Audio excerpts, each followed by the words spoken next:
Diba? Ganda. Hindi pa yan, durog na durog kasi kamay, ang ginamit ko lang siyang, tinidor lang. Yung pandurog ko ng saba. So, let's try yung isa. Ayan, kuha tayo ng isa. Ayan. Check natin. Oh, mukhang malutong naman. Aray ko, init. Oh. Mainit pa siya. Pero hindi naman oily. Ayan o. Look. Is it successful naman? Ayan yung saba o. Oh. Diba? Yung mainit pa. Napaso ako. Pero sarap. Mukhang masarap siya. Walang egg to. Flour and breadcrumbs lang. My God. Ah? Init. Tipidity na saba to.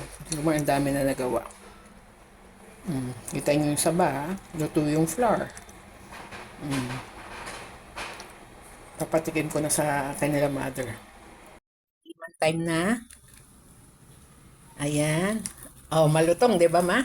Oh, mainit-init pa yan. Madaan-daan lang. Oh, mapasok-pasok. Oh, pero crunchy. Di ba? Walang asukal yan. Pinahinog ko talaga yung saba. Hello po, good afternoon. Tuloy na natin.